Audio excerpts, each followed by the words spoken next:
أعوذ بالله من الشيطان الرجيم. بسم الله الرحمن الرحيم. إن الله لا يستحي أن يضرب مثلا ما بعوضة فما فوقها فأما الذين آمنوا فيعلمون أنه الحق من ربهم وأما الذين كفروا فيقولون ماذا أراد الله بهذا مثلا يضل به كثيرا ويهدي به كثيرا وما يضل به إلا الفاسقين. إن الله لا يستحي بشك الله تعالی حیا نکوي ان يضرب دا چې بیان کی مثلا ما یو مثال بعودتن دماشی فما فوقها پس یاد ددینا فاما الذین آمنوا پس هر چې ها کسان دی چې ایمان وروړي دي فیعلمون پس دی پویږي انه الحق چې بشک دا مثال حق دی من ربهم د خپل رب د طرفنا واما الذين كفروا او هر چا کسان دي چې کفر یې کړی دی فیقولون پس دی وایي ماذا سشید اغا اراد الله چې اراده کړی د الله تعالی بهذا پدی سرا مثلا د مثال یضل به کثیرا گمراه کوي په سبب د دې مثال سره ډیر خلق ويهدي به او هدایت ور کوي د دې په ذریعہ سره کثیرا ډیر خلق ته وما يضل به او نبی لاری کوي په دې سره الا الفاسقین مگر نا فرمان خلق لرا. مخکی آیت مبارکه کې کافرانو ته مشرکانو ته چیلنج ورکړی شو چې د قرآن کریم مثل وروړئ یا د یو صورت مقابله وکړئ.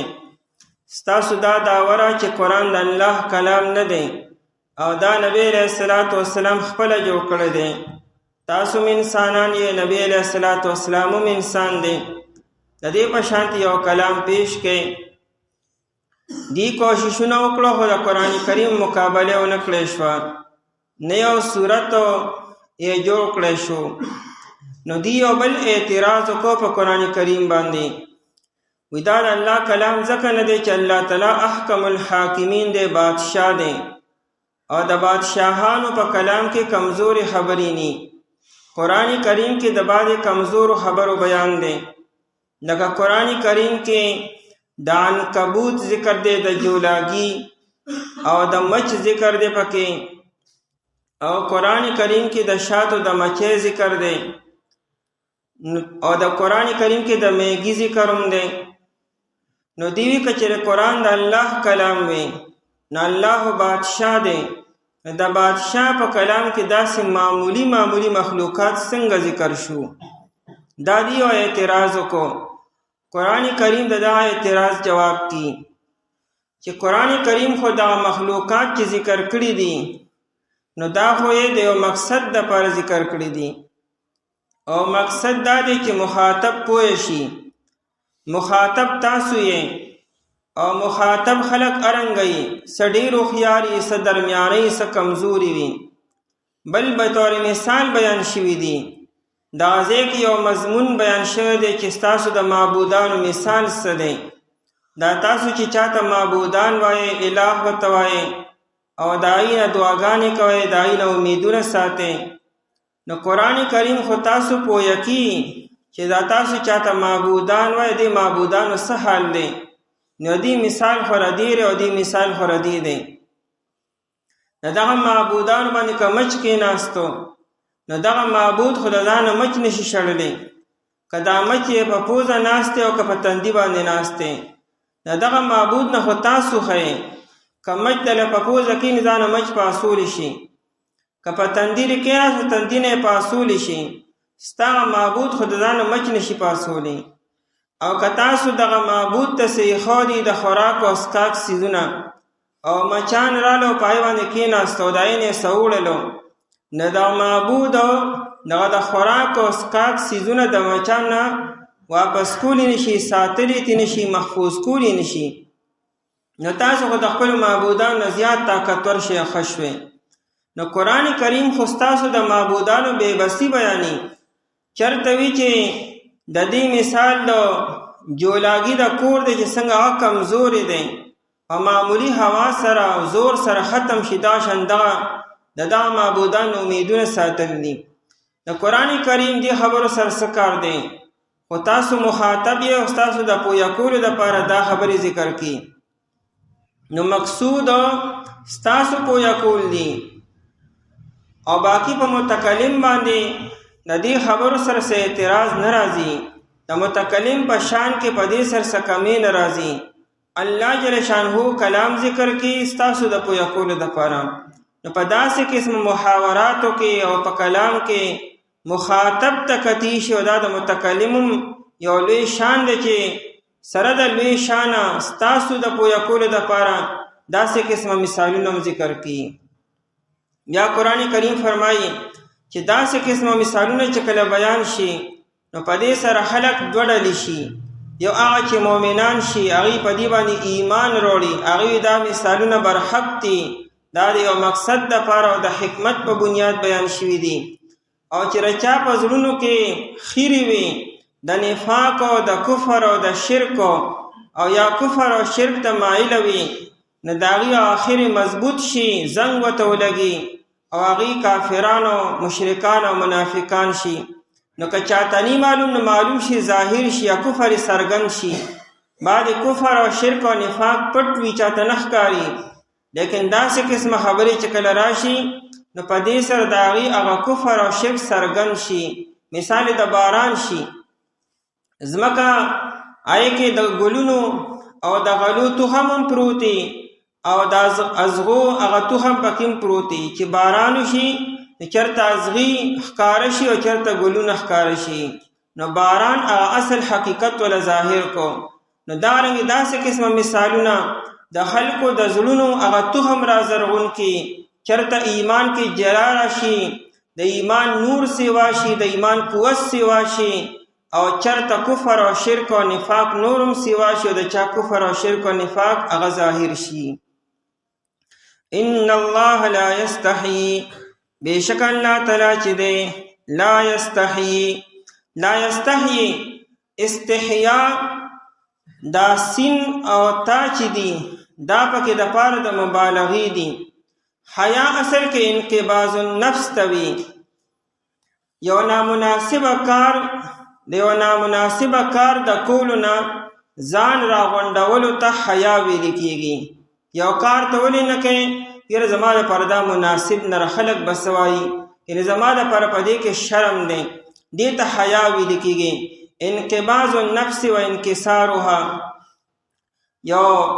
د یو کار د کولو نه چې هغه نامناسبه وي او د هغه شان سره مناسب نی نو د هغې نه ځان ساتلو یا د هغې نه کرکه کولو یا د هغې نه نفرت کولو د هغې نه یو طرف ته کېدو ته حیا ویل کېږي داسې قسمه معنی د الله تعالی شان سره مناسب نه ده لکه د الله تعالی دپاره نفس کم دی نو بیا انقباض کم دی کې راغی د دې وجې نه لازمي معنی دی سرداره چې کله یو سړی د یو څیز نه حیا کوي نو بیا ځان ساتي یعنی پریزي نو ځکه معنا مفسرین حضرات د لا یستحیی لا یترکو کی د یو څیز نه چې ته حیا کوې نو پرېږدي نو لا یستحیی یعنی لا یترکو الله تعالی نه پرېږدي چې چونکې ضرورت دی او د مخاطب پویه کول مقصود دی او مخاطب کن ذهن دی او هغه ته د خپلو معبودانو بېبسي نه ښکاري نو د هغه د پویه کولو دپاره الله تعالی داسې قسمه مثالونه بیا ذکر کړي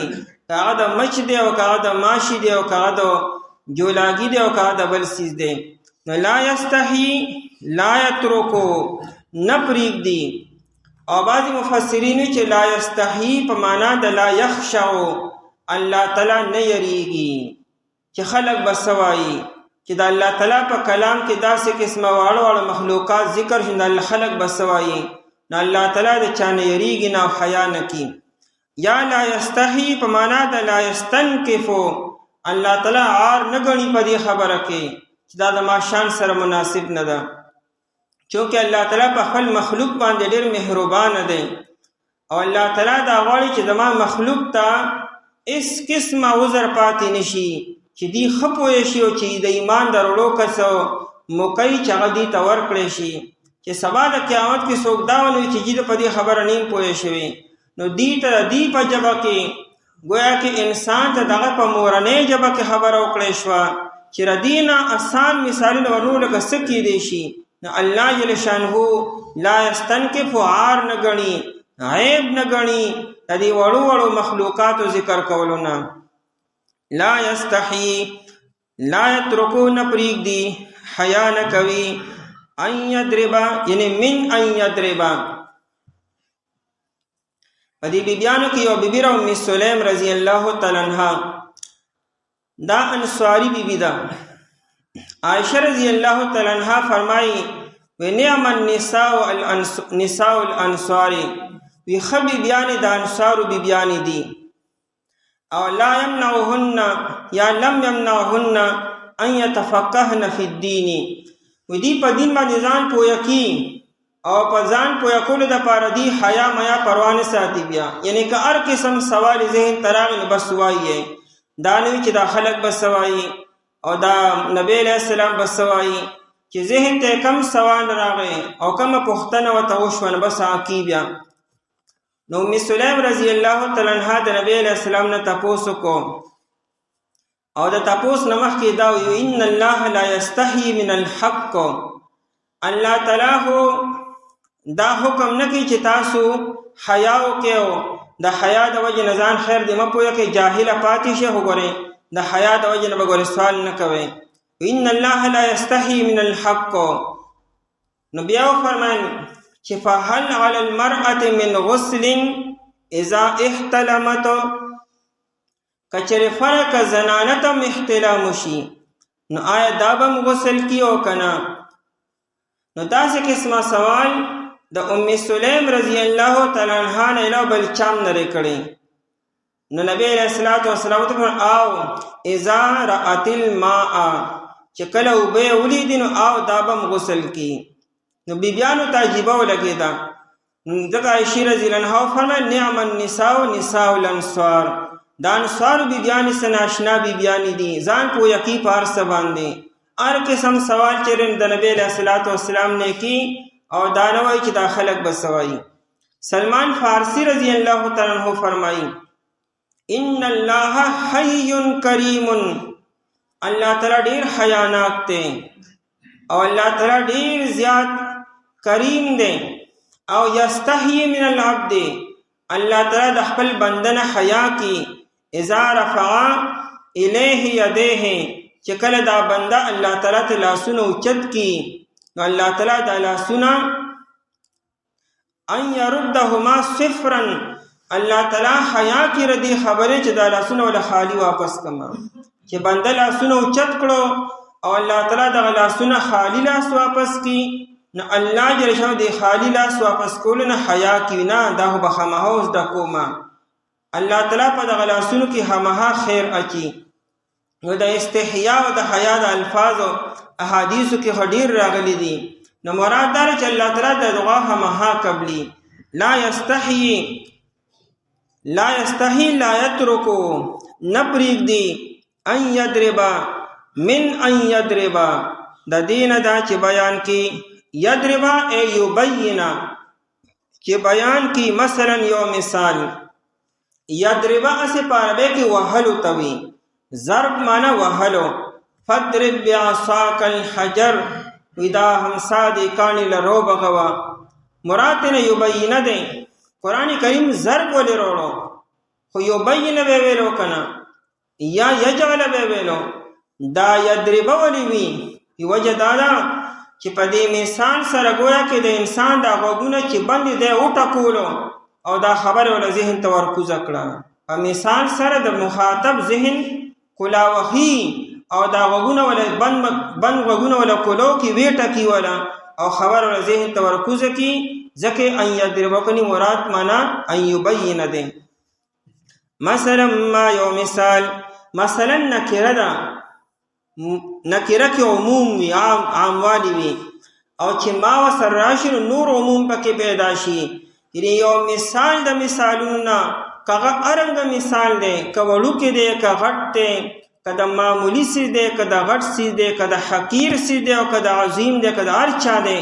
او چې الله تعالی چونکې مضمون ته ګوري او مخاطب ته ګوري او مقصود ته ګوري، نو د معمولی نه معمولی مثال هم الله تعالی بیانی او الله تعالی پریزي نه.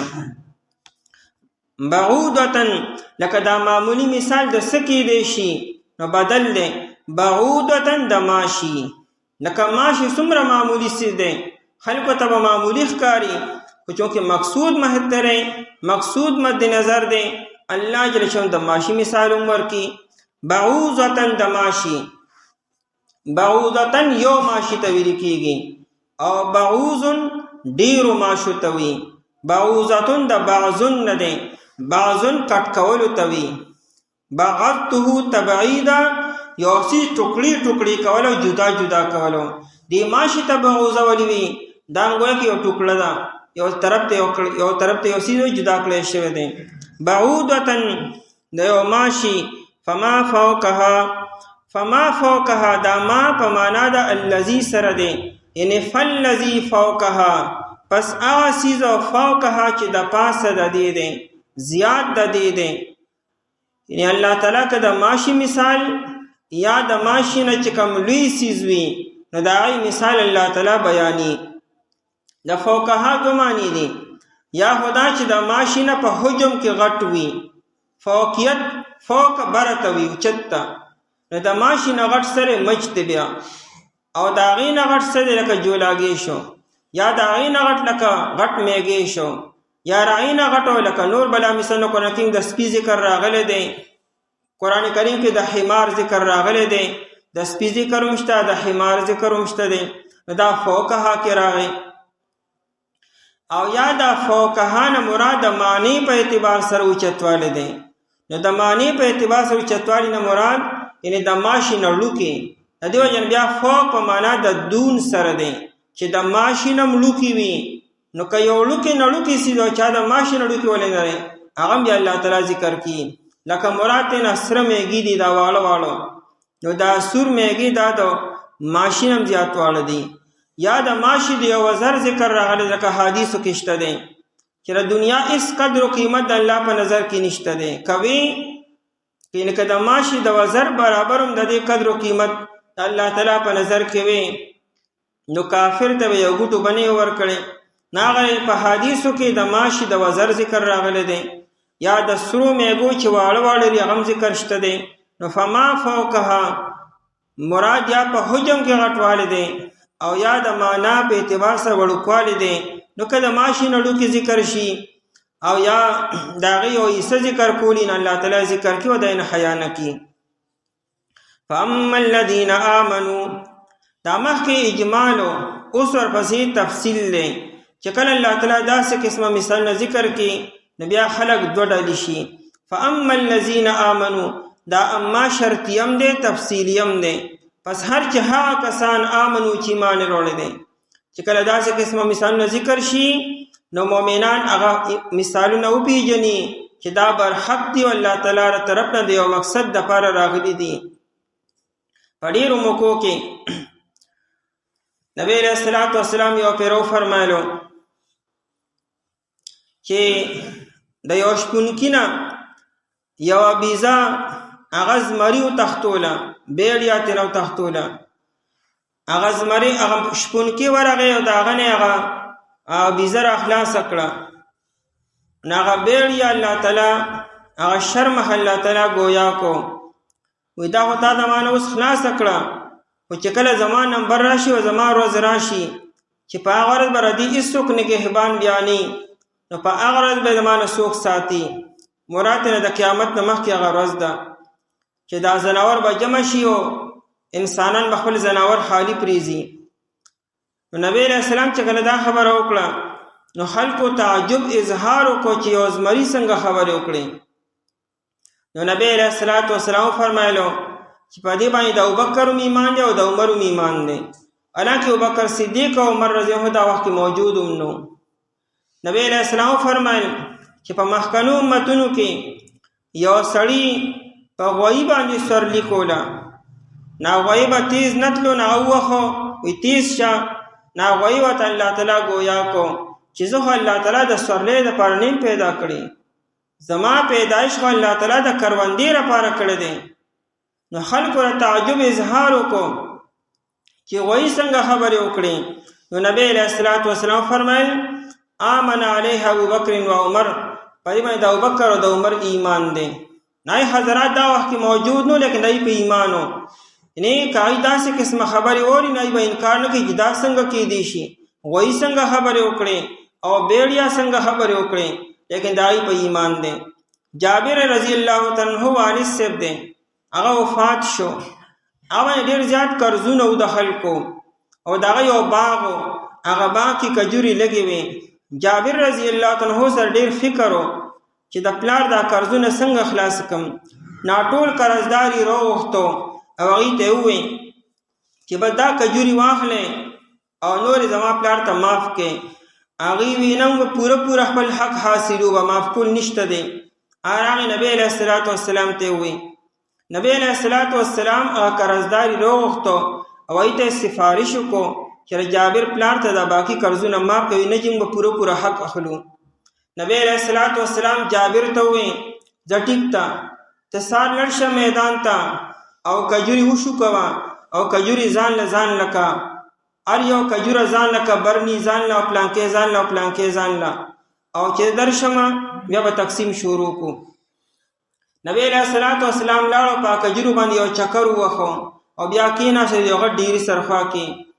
جابر ته وی جابر شابه تل اوسو پیمانه کوا یو قرضداري راتو غلب خپل حق ورکو تر دې چې دیرش وسکه کجوري غیله ورکړي او ولس وسکه کجوري پاتې شوي. په یو وسکه شپېته ساغوي او یو ساکي درینیم سیروي.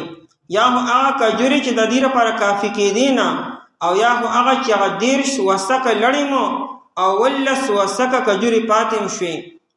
چې کله تقسیم شي او پاتې شي نو نبی علیہ الصلوۃ والسلام جابر منډه عمر ته وایا چې دا سی وشو. جابر زرالما ما عمر فاروق رضی الله عنه ته وی چې هغه کجوري خو الله تعالی داسې برابر تقسیم کړي او پاتې شي. نو عمر رضی الله عنه وی ما ته پرون پتا وا چې تا ته نبی علیہ السلام وی چې ورشه زب درځما وی ما ته هغه وخت یقین چې دا بکیږي دا شانتي دا په هغه وخت نه ایمان دی چې نبی علیہ السلام څنګه درغې برکت به خامخا راځي. نو داسې قسمه بلاشي مثالونه حدیثو کې موجود دي چې صحابو داسې ایمانو چې د نبی علیہ السلام په خبر باندې اعتماد او یقین. قرآن کریم چې خبره ذکر کوي پای به څنګه مؤمنان یقین نه ساتي او څنګه به ایمان نه وروړي. نو فاما الذين امنوا پس هر چې ها کسان دي امنو چې ایمان وروړي دي چې کم کلک مؤمنان دي چې په ایمان کې سست پست نه دي. فیعلمون پس دی پویږي انه الحق. ابو سعود لیکلی چې دا الذين آمنون مراد خاص مؤمنان دي چې کم په ایمان کې کلک دي او دای شک او شبهه بالکل نشته دي. انه الحق چې بشک دا مثال بر حق دی.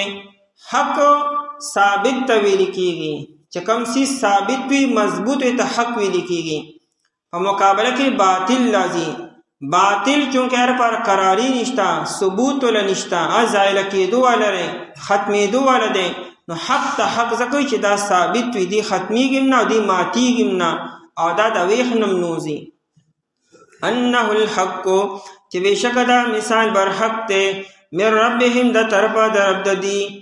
اما الذين كفروا او هر چا کسان دي کفرو چې کفر کړي دي د مؤمنانو مقابله کې کافران مشرکان او منافقانو.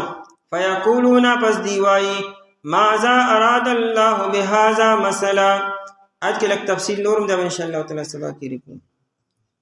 بشک الله تعالی چې ده نه پریږدي دا چې بیان کیو مثال د ماشي پس زیات د دینا پس هر چا کسان دي چې ایمان وروړي دي په دې پوهیږي چې بېشکه دا مثال برحق دی طرفه د رب د دی او هر چې هغه کسان دي چې کفر یې کړی دی پس دی وایي څه د هغه چې الله تعالی اراده کړې ده په دې مثال سره بېلارې کوي په دې سره ډېرو خلکو لره او هدایت ورکوي په دې سره ډېرو خلکو ته او نه بېلارې کوي په دې سره مګر نافرمانو خلکو لره.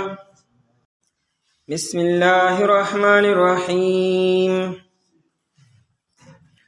إن الله لا يستحيي أن يضرب مثلا ما بعوضة فما فوقها فأما الذين آمنوا فيعلمون أنه الحق من ربهم وأما الذين كفروا فيقولون ماذا أراد الله بهذا مثلا يضل به كثيرا ويهدي به كثيرا وما يضل به إلا الفاسقين الذين ينقضون عهد الله من بعد ميثاقه ويقطعون ما أمر الله به أن يوصل ويفسدون في الأرض أولئك هم الخاسرون. إن الله لا يستحيي بیشک اللہ تعالی حیا نکوی ان یضرب مثلا دا چې بیان کی یو مثال مثلا ما یو مثال بعودتا دماشی فما فوقها پس آچ زیاد وی د دینا فاما الذین آمنوا پس هر چې ها کسان چې ایمان وروړي دي فیعلمون پس دی پویږي انه الحق چې بېشک دا مثال برحق دی من ربهم د طرفه د رب د دینا واما الذین کفروا او هر چې هغه کسان دي چې کفر یې کړی دی فیقولون پس دی وایي ما څه شی دی ذا هغه اراد الله چې اراده کړې ده الله تعالی بهذا په دې سره مثلا بطور مثال یضل به کثیرا الله تعالی بیلاری کوي په سبب د دې مثال سره ډیرو خلکو لره ويهدي به او هدایت کوي د دې مثال په ذریعه سره کثیرا ډیرو خلکو ته وما یضل به او نه بیلاری کوي په دې مثال سره الا الفاسقین مگر فاسقان لرا الذين ينقضون دا آکسان دی چې دی ماتوي عهد الله عهد الله تعالی لرا من بعد میثاقه رستو د مضبوطولو د هغینا ويقطعون او دی پری کوي ما هاسو امر الله به چې الله تعالی حکم کړی دی په هغې سره ان یوصل دا چې پیوست کړی شي ویفسدون فی الارض او دی فساد کوي په ځمکه کې اولئک هم الخاسرون دغه خلک هم دی تاوانیان دي. په آیت مبارکه کې د معترضینو د اعتراض جواب دی چې کله دیتا قرآن کریم د مقابله یا د یو صورت په شان د صورت د جوړولو چیلنج دی لور کړی شو او دی ردین عاجزه شو نو دی د الله په کلام باندې اعتراضات شروع کړو. دا کول یا د منافقانو و چې کله مخکې د منافقانو دو مثال ذکر شو مثلهم کمثل الذی استوقد او کصیب من السماء د منافقانو دا وی چې دا څنګه د الله کلام دی د الله په کلام کې دا مثالونه ذکر کیږي هغه وی الله اعلى واجل من ان يضرب هذه الامثال الله ډیر لوی دی ډیر اوچت دی د دینه چې داسې قسم مثالونه ذکر کی او یادا چې يهودو دا اعتراض کړو چې د الله په کلام کې داسې قسمه مثالونه څنګه ذکر شو او مشرکان هم دا اعتراض کړو چې کله قرآن کریم د هغې د معبودانو بے بسی بیان کړه چې هغې یو مچ نشي پیدا کولی او د مچ نه ځان نشي بچ کولی او د معبودانو مثالو د جولاګي د جالو په شانتي دی. نو مشرکانو دا اعتراض وکړو چې د الله په کلام کې داسې واړه واړه مخلوقات څنګه ذکر شو. الله جل شانو د آیت نازل کو او دا یو آیت د نازلېدو بلا واقعات کې دی شي. ممکن ده چې په دا وخت کې مشرکانو هم دا اعتراض کړي، یهودو هم کړي وي او منافقانو هم کړي وي، او د ټولو په رد کې دا آیت نازل شو چې الله جل شانهو چې یو ځای کې ضرورت محسوسي د هغې دپاره الله تعالی بیا هر قسم مثال بیاني د مخاطب د پویه کولو دپاره او د هغه د سمجا وهلو دپاره. ان الله لا یستحي، بېشک الله تعالی حیا نه کوي. تفصیل بیګاني سبق کې تیر شوی و. ان یضرب مثلا، دا چې بیان کی یو مثال. مثلا اسم نکره وه چې ما وسر راله نور پکې نکارت پیدا شو، عموم پکې پیدا شو. یو مثال د مثالون نه که هغه رنګه وي. بعودة د ماشي، فما فوقها یا فالذي فوقها، پس هغه چې ردی ماشي نه زیات وي، د زیاتوالي یا په حجم کې چې غټ وي، لکه مچ شو او یا نور لکه سپی شو، حمار شو وغیره، او یا د زیاتوالي نه مراد په وړوکوالي کې چې د ماشي نه ملوکې وي، لکه سره میږي شو واړو، یا د ماشي یو وزر شو. لکه حدیث کې څنګه راځي لو ان الدنیا تزن عند الله جناح بعوضة ما سقا کافرا منها شربة ماء. ترمذی شریف کې روایت ده. کله دنیا قدر و قیمت او د الله په نظر کې د ماشي د وزر برابر وي، الله تعالی به یو کافر ته یو ګوټ اوبه نه ورکړي. نه دا حدیث کې د ماشي وزر راغلی دی، جناح بعوضة نو د ماشي نه ملوکې شو. فاما الذین آمنوا، چې کله داسې قسمي مثالونه بیان شي نو بیا حکمتونه ذکر کی چې دی او حکمت دام وي. فاما الذین آمنوا، پس هر چې هغه کسان دي چې ایمان یې وروړی دی، فیعلمون، پس دی پوهیږي، انه الحق، چې بېشکه دا مثال حق دی. یعنې دا مثال هسې نه دی راغلی، د دې بلا حکمتونه او فایدې دي او دا د حق مقصد دپاره بیان شوی دی. من ربهم، د طرفه د رب د دینه. دې دا معلومه شوه چې کم خلق د هغې زړونه صفا او پاک وي، سلیم القلب وي، نو هغوی د الله په کلام کې هېڅ قسمه چون او چرا اعتراضات او شکوک او شبهات نه کي. هغوی ته خو د خپل محبوب کلام بس محبوب ښکاري، هغوی په هغې کې اعتراضات او کمی کم دی ګوري. واما الذین کفروا، او هر چې هغه کسان دي چې کفر یې کړی دی. د فکر خبره داره چې دا مثالونه او دا خبرې خو د صحابو مخې ته هم راغلي دي، د لوی لوی ذهینو خلکو مخې ته هم راغلي دي، نه یې خو داسې قسم اشکالات نه دي کړي. لوی خلکو ابوبکر صدیق ونته کې لوی لوی خلکو هغوی هم دا ایتونه اورېدلي دي، هغوی را دغه مثالونو دا اعتراض نه دی کړی. دی ولې کي واما الذین کفروا، هر چې هغه کسان دي چې کفر یې کړی دی.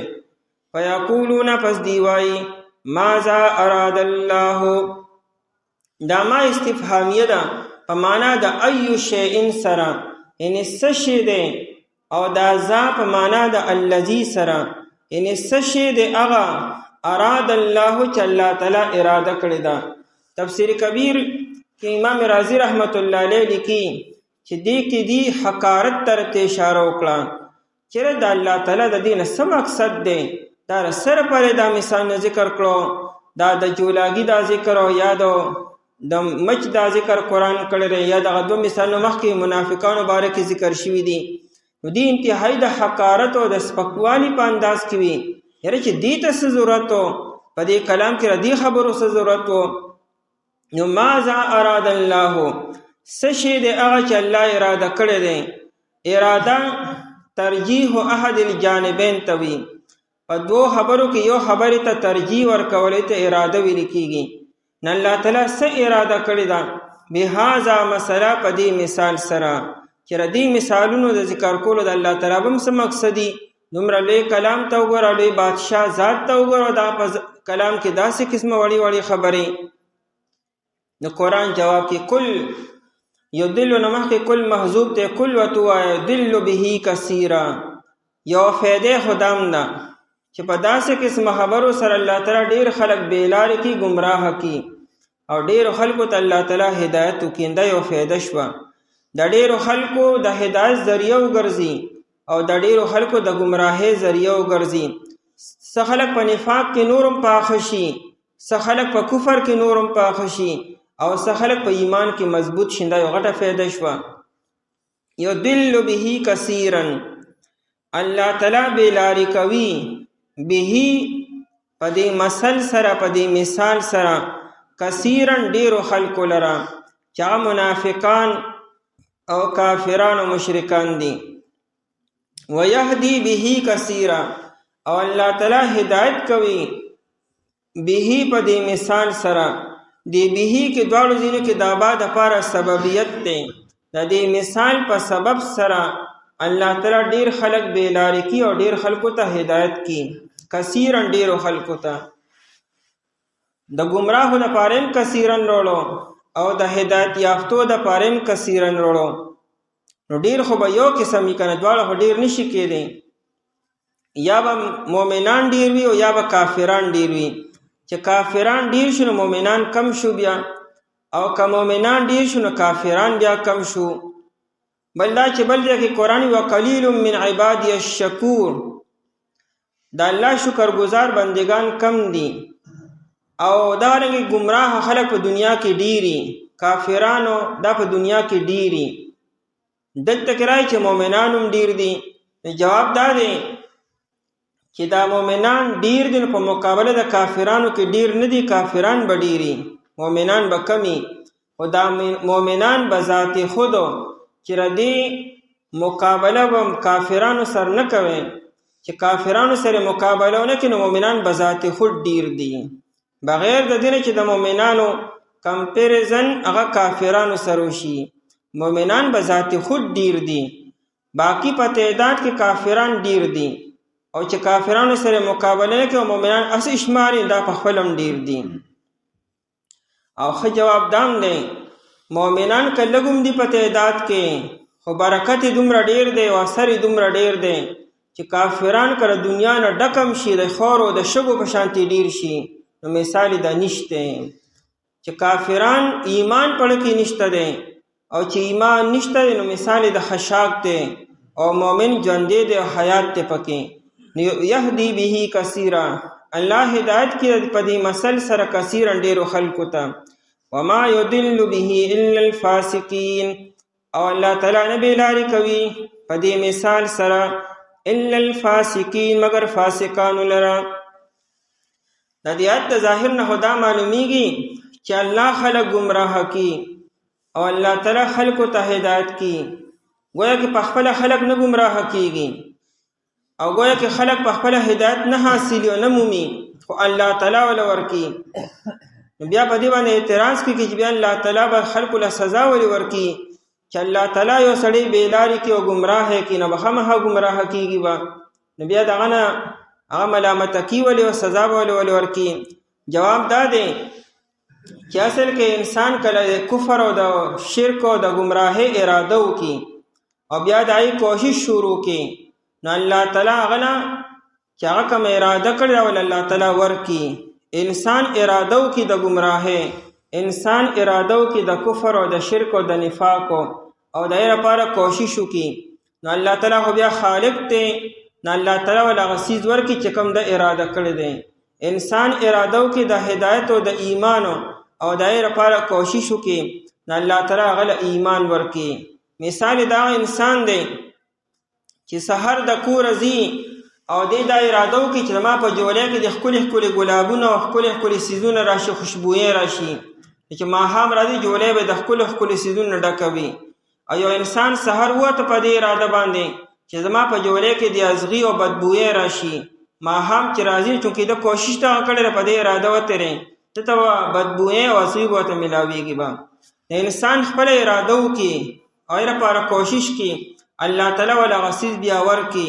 نه دا یې تعبیر وکړه چې الله تعالی خلق بیلاری کی او الله تعالی خلق ته هدایت کی، ورنه دا سچرم الله تعالی نه کی چې الله تعالی د انسان نه اراده او اختیار والی او په خپل گمراه کی بیا وتی چې دا دی ولې داسې وکړو. وما يضل به الا الفاسقين، الله تعالی نه بیلاری کوي به په دې مثالونو سره الفاسقین، مگر فاسقانو لره. فاسقین جمع د فاسق ته، او فاسق د فسق نه دی، او د فسق معنی خروج وتل نکلنا. عرب وی فسقط الرطبة من عن قشرها، چې کله میوه د پوستکي نه بار شي او ظاهره شي، دا وخت عرب وی فسقط الرطبة عن قشرها. په میوې باندې پاسه پټ دی، نو پټه دغه میوه چې تا ترې نه پټ لرې کو، پوستکي یې ترې لرې کو، هغه میوه راښکاره شوه او ظاهره شوه، نو دې ته ویل کېږي فسق او فسقتو، ځکه هغه ظاهر شوه. په دې مناسبت سره دې منګک ته فویسق ویل کېږي، نو ځکه چې دیم کله دا خپل سوري نه بار روزي، نو اراده د فساد وي، نو ظاهر شي. حدیث کې مرادي خمس فواسق یقتلن فی الحل والحرم، 5 سیزونه دا فاسق دي، دی په حل کې او په حرم په ارزه کې قتل کوي. اسې خو په حرم شریف کې دن ښکار کول منع دي، لیکن 5 قسمه زناور داسې دي چې دا په حدود د حرم کې دن او په حالت د احرام کې دا قتل کولی شي، او که دې قتل کو نو پتا باندې څه دم نشته دی او څه جنایت در باندې نشته دی، لکه هغه مار دی، لړم دی، دارنګې کارغرې چې کم حمله کی، دارنګې دا ټپس دی، او دارنګې هغه سپی چې هغه حمله کی په انسان باندې، الکلب العقور. نو نبی علیه الصلاة والسلام په دغه حدیث کې دې 5 واړو زناورو ته 5 فواسق وی، دا 5 فواسق دي. دې ته فواسق ولې وایي؟ د فسق په معنا کې د حد نه تجاوز کول دي، د حد نه بار وتلو ته فسق ویل کېږي. الفاسقین الخارجین عن الطاعت، د الله د اطاعت نه بار وتو ته فاسق وي. دغه 5 قسمه زناور هم د حد نه تجاوز کی، په انسان باندې حمله کی، ځکه ورته فاسق ویلی شو. نو الفاسقین هغه خلک چې د الله د حدودو نه بار وځي. الفاسقین ای درجات دي. یو فاسق هغه انسان دی چې هغه د ایمان نه بار ووتو، ایمان یې د سره رونړو، د الله تعالی خدایي نه مني، د سره الله پیدا کړی، د الله په ځمکه باندې اوسیږي، د الله تعالی نعمتونه استعمالي او دغه ناشکري کوي او دغه نه مني. دا څونه لوی فاسق دی، څونه د حد نه تجاوز وکړو چې خوري د چا، سکي د چا، اغوندي د چا، او اوسیږي چا سره او دغه خبره نه مني. نو خلک وایي لکه دا خو ډېر لوی ناشکره دی، د دومره ناشکره انسان لا څوک کیدی شي، دا خو د حیوان نه بدتر دی. یو سپی چې هغه کې دونه څه نشته دی، هغه هم د خپل مالک پیژني، د هغه سره وفاداري کوي، او صرف خوراک ورکړي، هغه د هغه په در باندې ناست دی او د هغه دشمن او دوست پیژني. دا خو د هغه کلب نم چې کوم دی غورځېدل انسان دی، نو دا فاسق شو. لکه کافر او مشرک او منافق چې دی، نو دا لوی فاسق دی، د ډېر غټو زیاتیو کو، ډېر غټ د حد نه تجاوز وکړو. دلته کې اصل کې د الفاسقین نه مراد دغه کافران او مشرکان او منافقان دي. او فاسق هغه انسان ته وي چې هغه د ګناه کبیرو ارتکاب کی، لوی لوی ګناهونه کې هغه ته فاسق ویل کېږي. خو په دې سره انسان کافر کېږي نه، فاسق دی خو کافر نه دی. دا معنا چې کوم د فاسق شریعت کړې ده، دا عربو کې چا نه پېژنده چې ښه فاسق دې ته وي چې انسانو د ربو نافرماني وکړي او د حد نه تجاوز وکړي. نو قرآن کریم الا الفاسقین، مگر هغه خلکو لره چې هغوی د حد نه تجاوز کوونکي دي، یعنی الماردون فی الکفر او الخارجون عن حدوده، د الله تعالی د حدودو نه بار وتونکو ته هغوی ته فاسقین ویل کېږي، مراد نه کافران دي. دا فاسقان کم خلق دي، او د هغوی 3 صفتونه بیاني چې فاسق کم خلق دی. دا 3 صفتونه. لومړنۍ صفت دا چې د الله تعالی عهد ماتي، الله سره چې کوم لوث کړی دی، کوم عهد او کوم وعده کړی ده، هغه ماتوي. او دنیا تمام مذاهب په دې خبره متفق دي چې چا سره دی وعده وکړه، لوث دی وکړو، اګریمنټ دی وکړو، دا یې ماتول ټیک نه دي، دا نامناسب دي. او بیا چې لوی بادشاه سره عهد وکړي، نو دا عهد ماتول لوی ګناه دی. بیا چې بادشاه احکم الحاکمین د هغه سره د عهد وکړو، هغه بیا ماته د هغې نافرماني کوي، نو دا لوی ګناه وي. دویم دا چې دی صله رحمي، یعنی چې کوم تعلقات سمول پکار دی، جوړول پکار دی، اهتمام پکار دی، دا تعلقات دی کټکی او ختمي. او دریم دا چې په ځمکه کې فساد خوري. نو دا درې صفتونه چې په چا کې دا فاسق هم دی او دا کامل خساري والم دی. د په دنیا کې هم نقصان وکړو او په آخرت کې هم نقصان وکړو. الذین ینقضون یعنی هم الذین ینقضون، دا فاسقان هغه کسان دي چې دی ماتوي عهد الله، عهد الله تعالی لره. عهد په عربی کې پخته وعدې ته ویل کېږي چې کومه وعده باندې عهد و پیمان شو، یو بل سره لاس میلاو کړو، قسمونه په یو بل سره وکړو، دا عهد دی. ینقضون وروړو نقد په عربی کې ینقضون دا نقدون نه دی، او نقد په عربی کې سپړدلو ته وي. دا سړی چې رتار نه رسۍ جوړه کړي او د هغه رسۍ نه بیا یو بل څه یو بنین یا بل داسې یو څیز جوړ کړي، وتروله کې هغه وسپړي، هغه رسۍ بیا واپس وسپړي او تار تارې کړي، دې ته عربی کې نقد ویل کېږي. نو خرابول مقصد شو چې هغه وړی ته بیا وسپړي، تار تارې کړي، هغه ته خراب کو. یقدرونه دی ماتوي، یعنی دی گویا که د الله تعالی عهد چې تړلی دی او غوټې ورکړي دي هغه بیا وسپړدلې. ینقضون عهد الله، دی ماتوي عهد د الله تعالی لره. من بعد میثاقه، رستو د مضبوطولو د هغې نه، هغې ښه مضبوط کړی دی په قسمونو سره. میثاق په عربی کې العهد المؤکد بالیمین ته ویل کېږي، هغه عهد چې په هغې باندې قسم وخوړلی شي هغې ته عهد ویل کېږي. او کوم عهد چې بغیر د قسم نه وي دا بیا وعده ده. د وعدې پوره کول هم پکار دي. ابو داود شریف کې روایت دی، یو سړی چې چا سره وعده کړي او د وعدې په ټیم کې دا نیت چې پوره کوم نه، خو اسې ورسره وعده کوم چا بېغمه شه او بلکل، حالانکې هغه ټیم کې دا نیت چې نه کومه، دا د منافقت علامت دی. دا چې د منافق درې علامتونه، اذا وعده اخلفه، چې کله وعده وکړي نو خلاف ورزي وکړي، نو کله کله خو مؤمن هم وعده وکړي او پورې نه کړي. دواړو کې څه فرق شو؟ د منافق چې کله وعده کړي د وعدې په ټیم کې دا ارادې چې نه به پوره کومه، خو هسې دې هغه وعدې ورسره کومه.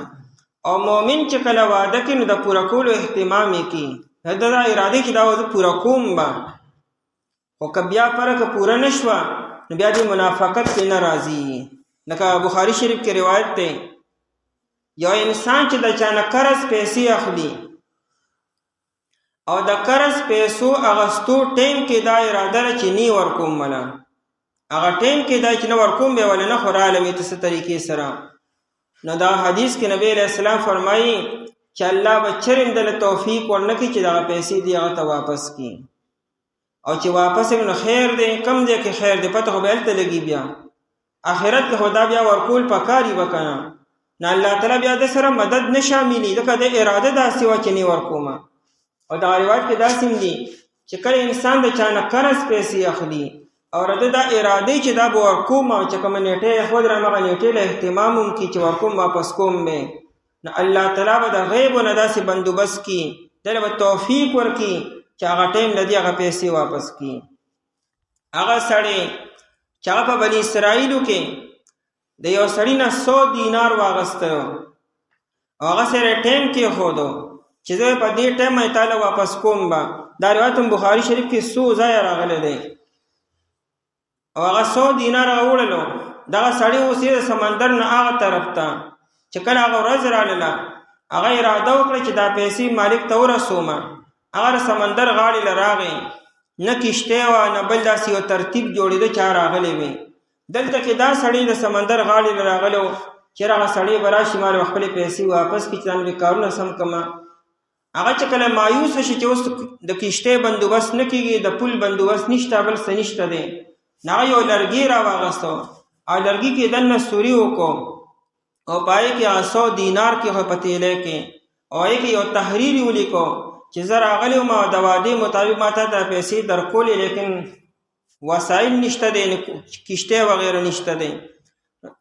او بیا یې هغه لرګي بند کو او بیا یې الله ته ووایي. دې روایت کې داسې هم دي چې کله دې سړي دغه نه پیسې اخستې هغه ته یې ماله ضامن ناکه چې دا پیسې به ته ما ته راکړې، هغه ته زما ضامن الله دی. هغه ته دې ته ګواه رانه راکړه چې دا پیسې به راکړې، دا زما ګواه الله دی. هغه ته زه د الله په نوم مې درکړې. ته چې کله دا پیسې په لرګي کې کېښودې د وی الله ته مې ګواه کړې وې ته مې ضامن ګرځولې نه الله بستي ورته اوس ورسئ او دغه لرګي اوبو ته وویشتو دی خو لاړو واپسو دلته کې دې سړي وي چې ماښام شو څه میلو نه شو یو لرګي را روانه چې راشي دا به کور ته وسمه دا به مات کړمه په دې به کار وکړو د لرګي روچت کو په دې رنګ چې خشاک بشي کور ته چې راوړو لرګي مات کړی په کې دا تیلر وته په کې تحریر لیکل شوی وو اته الله تعالی خپل حق ورکو یا سور دی بعد هغه سړي نورې 100 روپۍ راوړ 100 دینارو چې کېږي شو به وبو وړي او دې راغی هغه ته وې ناغه ته وې هغه کور مالکو چې تا ما ته مخکې څه پیسې میسې چې ته په طریقې سره را لېږلي دي ناغه او دا شان سمندر ته مې ویشتې وي هغه الله تعالی ما ته را رسولې دي د دې روایت مقصد څه شو چې کله انسان د الله په نوم باندې یو اهتمام کړي د یو خبرې نو سمندر اوبه کم خواوړي او لرګي کم خواړو په کاغذ بل خواته لوي خو چې هغه اهتمام کړو د خبرې چې دا د مالک ته ورسي کوشش کړو الله تعالی کم دې کې بندوبست کو او څومره نظام جوړ شو او الله تعالی هغه خپل پیسې ورسولې نو څوک چې دې خبرې اهتمام کوي هغه الله تعالی بیا پوره کوي او چې نه مخکې نه اراده چې نه کومه بیا خو سم کاونه الله تعالی بیا رواني اته کې ان شاء الله باقي خبرې سبا کې ریکو بیشک الله تعالی حیا نه کوي ردی خبرینا چې بیان کیو مثال د ماشیا پس هغه چې زیات د دینوي پس هر چې ها کسان دي چې ایمان وروړي دي پدې پويږي چې بیشک دا مثال بر حق دی جانب د رب د دینه او هر چې ها کسان دي چې کفر یې کړی دی پس دی وای س اراده کړی د الله تعالی په دې مثال سره بلار کوي الله تعالی په دې سره ډېر خلق او هدایت کوي په دې سره ډېر خلق ته او نبی لاري کوي په دې سره مگر فاسقانو خلق نه بسم الله الرحمن الرحيم كيف تكفرون بالله وكنتم أمواتا فأحياكم ثم يميتكم ثم يحييكم ثم إليه ترجعون هو الذي خلق لكم ما في الأرض جميعا ثم استوى إلى السماء فسواهن 7 سماوات وهو بكل شيء عليم كيف تكفرون سرنگی تاسو انکار کوئ بالله فالله تعالی سرا وکنتم امواتا حال دادی چوے تاسو مړو فاحیاکم پس الله تعالی ژوند کړی تاسو ثم یمیتکم بیا مړ کوي تاسو لرا ثم یحییکم بیا به ژوند کوي تاسو لرا ثم الیه بیا خاص اغتا ترجعون تاسو به واپس کولی شئ هو الذی الله تعالی اعزاد خلق لکم چې پیدا کړی دي ستاسو د پاره ما فی الارض ها سوچ پزمکا کی دی جمیعا ټول ثم استوى بیا قصد کو الى السماء آسمان طرف تا فسواهن پس برابر یې کړ دی لرا 7 سماوات و اسماننا وهو بكل شيء عليم آپ هر یو سیز باندې ډیر پوهه دی د اسلام بنیادی درې عقیدې دي عقیده توحید او رسالت او آخرت د دې رکوع په شروع کې د توحید بیان شو چې بندگی صرف او صرف د یو رب کې او بیا پای باندې دلایل قائم شو داعی نفس د نبی علیہ الصلوۃ والسلام د رسالت بیان شو او پای چې کم اشکالات او دای جوابونه وشو او په دې آیتونو کې د آخرت بیان دی چې عقیده د آخرت بساته او آخرت دا ورازی برحق ته یو عالم دنیا دی بل عالم آخرت ته عالم دنیا دا موجوده چې کوم عالم دی مونږ پکې اوسېږو دا عالم دنیا دی او د دین پس چې کوم عالم دی عالم آخرت ته څنګه چې د انسان دی دنیا ته راغلی دی په دې کې شک او شبه نشته د دې نه څوک هم انکار نشي کولی چې دا عالم ګنې نه دی یا زه ګنې موجود نیمه دا عالم مشاهدم دی عالم دنیا ته عالم مشاهدم ویل کېږي مونږ یې وینو او ګورو یې انکار ته به صرف لیونی کولی شي عقلمند انسان د دې نه انکار نشي کولی دارنګې ردی عالم نه وروستو چې کوم عالم د عالم آخرت دې ته عالم غیب هم ویل کېږي نو د هغې نه هم انکار بیا نه دی پکارو چې څنګه دا عالم برحق دی نو هغه عالم هم برحق دی او دا به کېږي به انسان چې الله جل شانه اول پیدا کو نو اول الله تعالی د انسان روح پیدا کو دا جسم یې نو روحونه الله تعالی پیدا کړو په عالم ارواح کې جمع کړو کله چې الله جل شانه د انسان د جسم د پیدا کولو اراده وکړه نو کله دا انسان چې کله مکمل شي په 120 دن کې نو بیا الله جل شانه دا روح د بر نه راولیږي د انسان دا جسم په دې ځمکه کې عالم دنیا کې تیاریږي د عناصر اربعونه چې پای کې اوبه دي خاوره ده او هوا ده هغه اور دی د دې نه د انسان هغه خلقت کېږي چې کله جسم تیار شو الله جل شانو روح د بر نه راولیږي او د جسم سره یوځای شي نو دا انسان چې کله بیا هغه خپل ژوند تیر کې چې څومره الله تعالی لیکلی وي نو جسم بیا دلته پاتې شي او روح بیا واپس لړ شي څنګه چې روح راغلی و د بر نه نو بیا واپس بر لړ شي خپل مستقر ته او جسم یې په ځمکه کې پاتې شو د چا جسم بیا په ځمکه کې روغ وي او د چا جسم ایره شي او د چا هغه خاورې شي خو فنا کېږي بلکل نه جسم په یو نه یو شکل کې موجودي یا د ایرې په شکل کې یا د خاورو په شکل کې او یا د هغه نه چا ممی جوړه کړې ده او یا هغه روغ پروت دی خو فنایي د دې لپاره نشته دی او بیا چې کله الله تعالی اراده وکړي چې دې جسم او د روح دی بیا یو ځایوالی راشي څنګه چې دنیا کې یو ځایوالی راغلی چې دا روح په دې جسم کې داخل شي دا به د محشر په میدان کې چې کله اسرافیل علیه السلام دوباره شپېلۍ ووهي او نو دا جسم به د قبر نه په خپل شکل نه به راپاسي نو روح به بیا راشي او دې جسم کې به داخل شي به او دا جسم به روغ شي او د محشر میدان ته به جمع کېږي او هلته به دې انسان الله تعالی جسم به هم ډک کوي خو په دې کې به لویوالی راشي ښکلیوالی به راشي بیا به د انسان فیصله به کېږي د دنیا هغه زندګي چې د څنګه تېره کړې ده د هغې حساب کتاب به د سر کېږي دا مجازات دی انسان ته به بدله ورکولی کېږي ان خیرا فخیر و ان شرا فشر که د انسان دا زندگی ښکلې تیره شوې ده نو ښکلې بدله به وي او که د انسان دا زندگی خرابه تیره شوې ده نو خرابه بدله به وي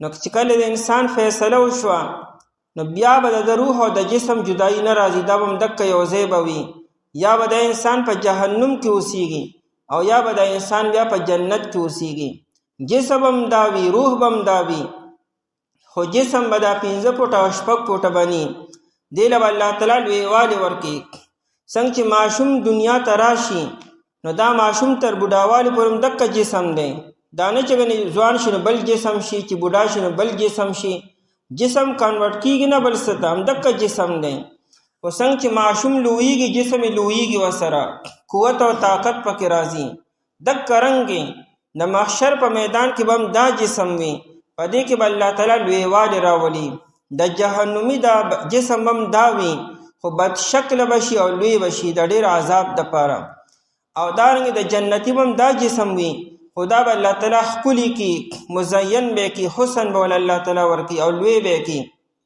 نو دا د 15 فوټو او د 6 فوټو دا جسم چې دی دا به الله تعالی 90 فوټ ته ورسي پلنوالی به هغه تقریبا 10 فوټ او 11 فوټ ته شي او حسن به پکې الله تعالی پیدا کی او دا خرابې چې دکې څومره دي ظاهري او باطني هغه ته الله تعالی ختم کی ښکلې صفا مزیدار بشي دا عقیده په دې آیتونو کې بیانې لکه څنګه چې انسان د خپل پیدایش نه انکار نشي کولی چې زه پیدا شوی یم او د دنیا کې انسان ګرځي او خوراک او څښاک او د نعمتونو استعمال دین انسان انکار نشي کولی او د موت هم څوک انکار نشي کولی مرګ هر څوک مني چې انسان نه مرګ راځي، خو د مرګ نه پس چې کوم مراحل ني د دین هم بیا انکار نه پکارو، څنګه چې د دین انکار نه پکارو.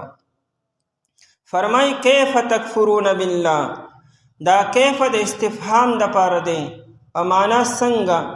نه استفهام سره خلق تپوس کې دی او خبره باره کې معلومات حاصلي. الله جل شانه ته د هر څه معلومات د مخکې نه حاصل دي، اته خو د هر څه پته را نه الله تعالی بیا څنګه تپوس کې چې دا تاسو څنګه دا کار کوي.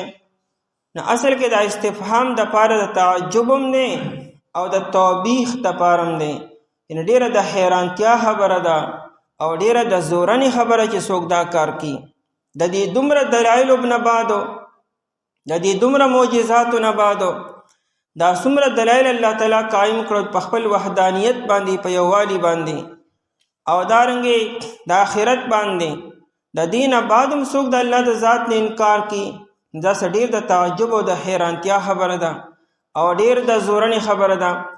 عرب وی کیف تؤذی اباک وقد رباک. عرب وی ته د خپل پلار ته څنګه تکلیف ورکې، حالانکه ستا د پلار خو ستا تربیت کړی ته لوی کړی. نو مطلب سره چې ستا د تکلیف ورکول دا د ډیر تعجب او د حیرانتیا خبره ده چې ته دومره لوی سړی یا عقلمند او هوښیار او بیا هم ته خپل پلار له تکلیف ورکې.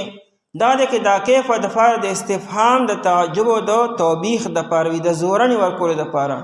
ان استاونته کې عقلمند انسان نه داسې قسمه حرکت صادریدلو، داسې قسمه کار کولو، وی دا خو یره زما عقل دا خبرې نه مې چې د څنګه دا کار کوي. ان استاو شان سره دا مناسب نه ده.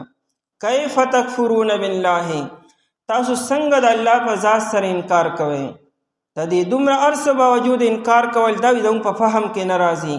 نو کیف تکفرون سرنګې د دې مخکې کلهم، یعنی اے حبیبا ته دې ته وایا چې کیف تکفرون سرنګې تاسو انکار کوئ، کفر کوي بالله په الله تعالی سره، د الله په ذات سره او د الله تعالی په صفاتو سره. بل د الله تعالی یو خبر نه منل بدا دغه انکار شو چې الله تعالی بار بار کومي خبرې کوي نه تاسو انکار کوئ، دا د الله د ذات نه انکار شو. وکنتم امواتن، دا وو حالیه ده، حال دار چې وې تاسو مړو. امواتن جمع د میت ته په معنا د معدوم سره، چې تاسو معدوم وې نه وې. د انسان په دې جسم کې چې کله روح اچول کېدو، څنګه چې حدیث کې راځي چې کله د بخاری شریف روایت ده چې کله د انسان د دې جسم باندې 120 دن تیر شي برابر شي، نو په دې کې الله تعالی روح واچي. د دې روح او د جسم د اتصال نه مخکې چې څومره زمانه ده، نو دا امواتن تاسو مړوي. انسان یا د نطفه په شکل کې وو، انسان یا د مادي په شکل کې وو، او یا لا نطفه او مادم لا نوا د ملا په شا کې وو، د خپل پلارو هغه په ملا کې او د په شا کې وو، او لا نام نشان نو. نو امواتن کې اشاره د انسان په بدن کې چې روح کله راتلو، د روح د راتلو نه مخکې چې څومره زمانم ده، هغه ټولو ته اشاره چې امواتن تاسو مړوي. کنتم یې وروړو، د انسان ډیره زیاته زمانه داسې تیره شوې ده چې د انسان پکې نام و نشانم نو. حضرت آدم علیه السلام لومبنی انسان دی. د آدم علیه السلام نه مخکې ډیره زمانه داسې وه چې آدم علیه السلام هم نو، لا نام انسان هم نو، یعنی نور مخلوقاتو جن و، د جناتو نه مخکې حن و بن و، دا درې نسلونه تیر شوي دي. جنو د جن نه مخکې حن، د حن نه وروستو بیا بن، د بن نه وروستو بیا جن راغلی دی. جناتو زرګونو کاله تیر کړي په دې ځمکه باندې. د جناتو نه مخکې دوه د هغې نسلونه دي، حن او بن، هغې هم تیر کړي دي چې تفصیلات مونږ ته نه دي معلومه. بیا څلورم نمبر انسان راغلی دی. نو د انسان دا چې کومه زمانه کې رده نام و نشانم نو. نو کنتم امواتن، موت نه مراد معدوم کېدل دي چې تاسو معدوم وې نشوئ. وکنتم امواتن، او تاسو مړو، یعنی ترابن یا تاسو د خاورې په شکل کې وئ، یا و نطفن یا تاسو د نطفې په شکل کې وئ. فاحیاکم، پس الله تعالی ژوندي کړی تاسو له حیات درکو. موت او حیات کې دا فرق دی. حیات اتصال الروح بالبدن توي چې کله روح بدن سره یوځای شي دا حیات ته ژوند دی، او کله چې روح د بدن نه جدا شو نو دې ته موت ویل کېږي. انقطاع الروح عن البدن او جسم، د جسم نه روح وتو ته موت ویل کېږي. د موت معنا چې دا مونږ فنا کو، نو که فنا په دې معنا باندې کو چې انسان د دې دنیا نه فنا شو بل عالم ته منتقل شو، دا خبره خو صحیح ده. خو که څوک د موت دا معنا کوي چې بالکل ختم شو نو دا معنا صحیح نه ده. انسان ختمیږي نه، انسان د یو عالم نه بل عالم ته منتقل شي. لکه انسان د نطفې نه هغه جسم ته منتقل شو، د جسم نه دنیا ته راغی، دنیا نه بیا آخرت ته ځي، انتقال کېږي د انسانو. خلک د پلانکې انتقال شو، دا معنا صحیح ده، یعنی منتقل شو د دنیا د عالم نه د آخرت عالم ته. فاحیاکم، پس الله تعالی ژوندي کړی تاسو، یعنی بنفخ الارواح فیکم، الله تعالی په تاسو کې روحونه واچول د فرشتې په ذریعه سره. ثم یمیتکم، د الله تعالی په نعمتونو کې د ټول لومبني نعمت چې لوی دغه احیاکم حیات ته ژوند، د دې نه لوی نعمت بل نشته چې الله تعالی وجود درکو، خالق دستا. لکه د انسان چې د سره وجود نو د څه نام و نشانو بیا، خو چې وجود ته راغی نو پته ولګي د کمالات ظاهر شو. یو ماشوم پیدا شي لږه زمانه بعد هغه نه لوی ساینسدان جوړ شي، لوی ډاکټر ته جوړ شي، لوی انجینیر، لوی فلسفي، لوی عالم، لوی محدث او لوی ټیچر او لوی ټرینر، دا نه قسمه قسم عہدې هغه سره ولګي. نو چې دی پیدا شو نو دا عہدې راغلي که نه، چې انسان د سره پیدا نو څنګه به دا عہدې انسان سره لګېدې. انسان دا کمالات په دنیا کې ظاهر شو، چې نشو نو سو بیا. فاحیاکم، پس الله تعالی ژوندي کړی تاسو، او د ژوند نه بعد ثم یمیتکم، فاحیاکم روحي په تاسو کې واچو چې کله د ماشوم باندې 120 دن برابر شي نو د هغې نه والې تر خپل مرګه پورې دنیا کې د انسان چې څومره زندگی لیکلې شوې ده تر هغې پورې زندگی. ثم یمیتکم، بیا به الله تعالی مړه کوي تاسو چې کله خپله زندگی برابر کوي. کاش 50 کاله ده که هغه 70 کاله او که کم و بیش ده. ترمذی شریف کې روایت ده، نبی علیہ الصلوۃ والسلام فرمایي اعمار امتی ما بین 60 و 70، زما د امت عمرونه د 80 د 70 په منځ کې دي، نه اکثر یادي، یعنی د اکثر خلکو عمرونه دا د 60 او د 70 په منځ کې وي. لکه د نبی علیہ السلام خپل زندگی 63 سال ده، د ابوبکر صدیق سے زندگی 63 سالو، د عمر فاروق رضی الله تعالی عنہ زندگی 63 سال ده. خو کمم کې دي شي او زیاتم کې دي شي، خو د اکثر خلکو دغه زندگی ده. نو چې دا څومره زندگی تاسو لیکلې ده هغه تاسو پوره کړئ. نو ثم یمیتکم، بیا به الله تعالی مړه کوي تاسو. دا موت هم د الله تعالی ډېر لوی نعمت دی، څنګه چې دا حیات د الله تعالی نعمت دی نو موت هم د الله تعالی نعمت دی.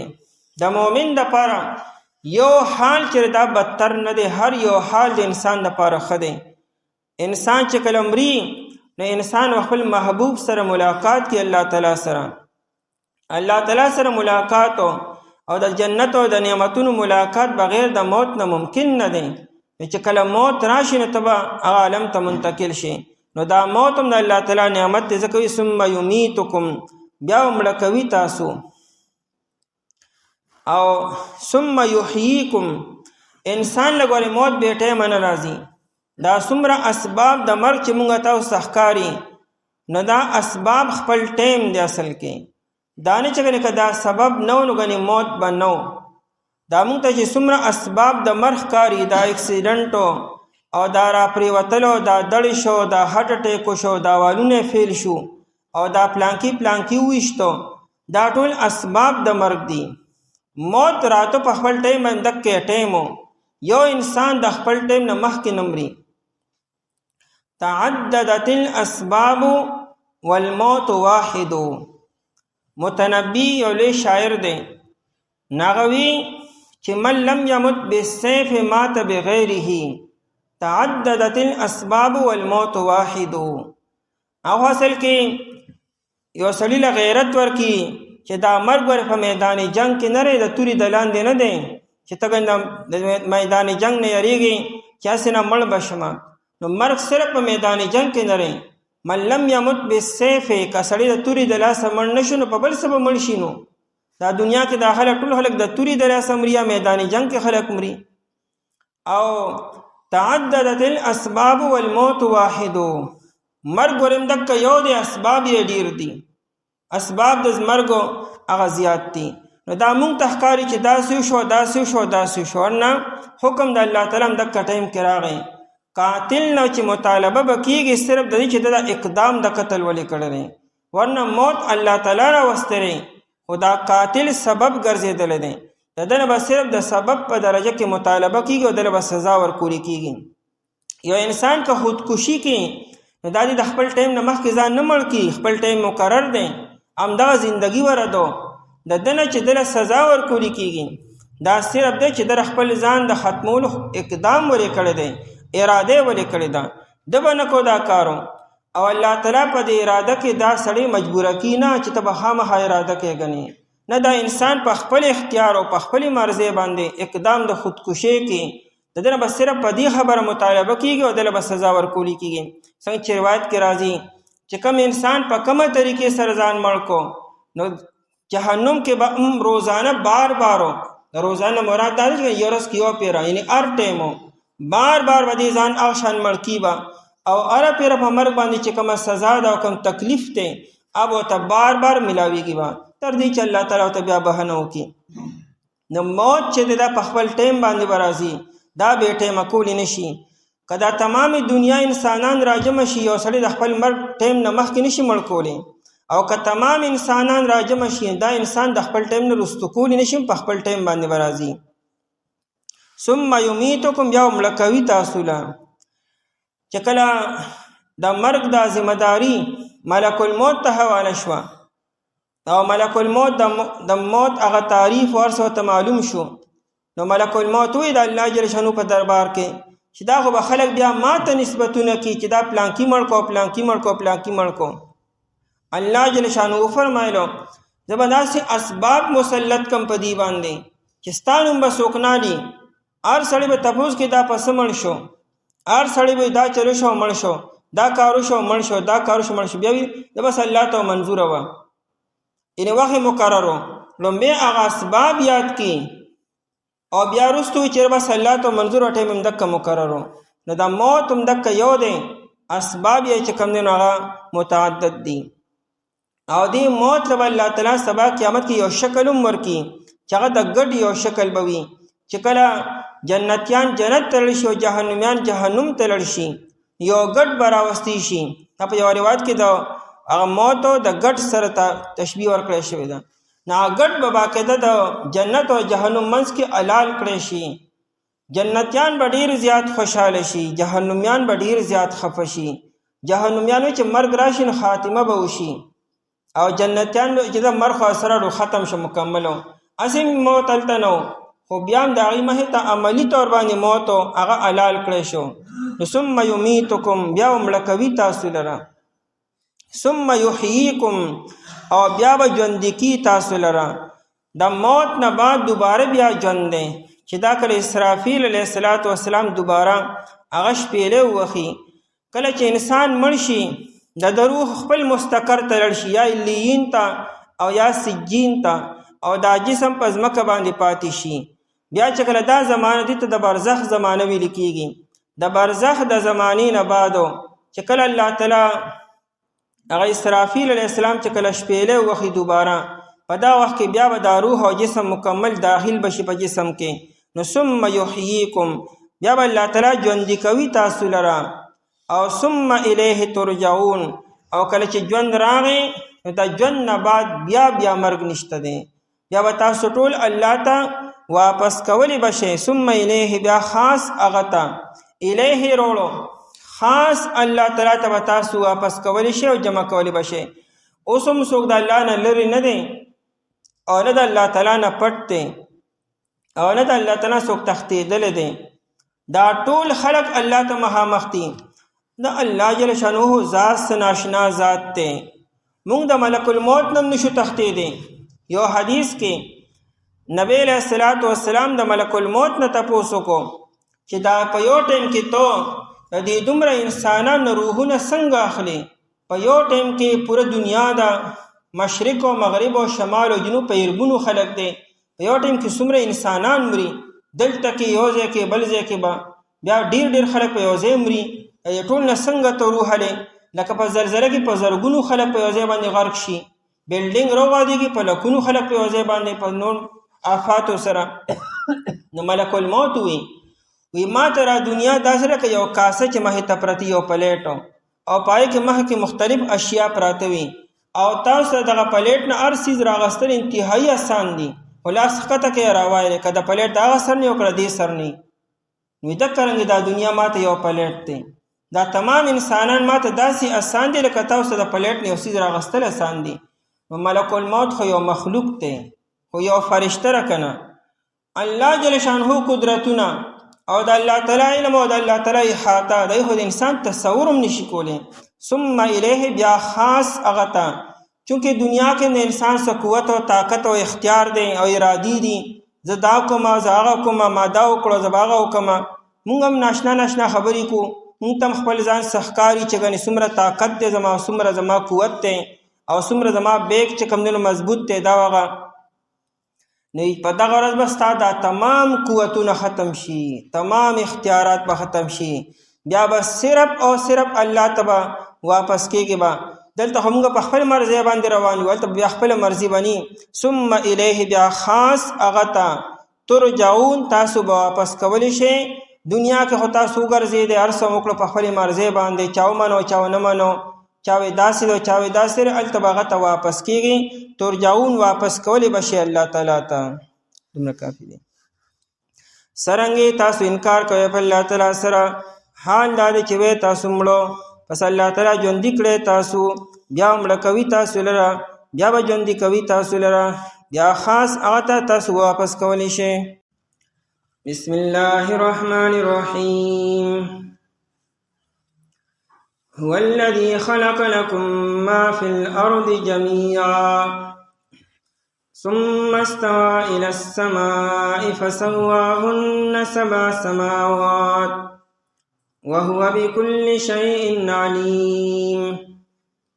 هو الذي اللہ تعالی آزاد خلق لكم چې پیدا کړی دي ستاسو دپاره ما فی الارض هاسو چې په ځمکه کې دي جمیعا ټول.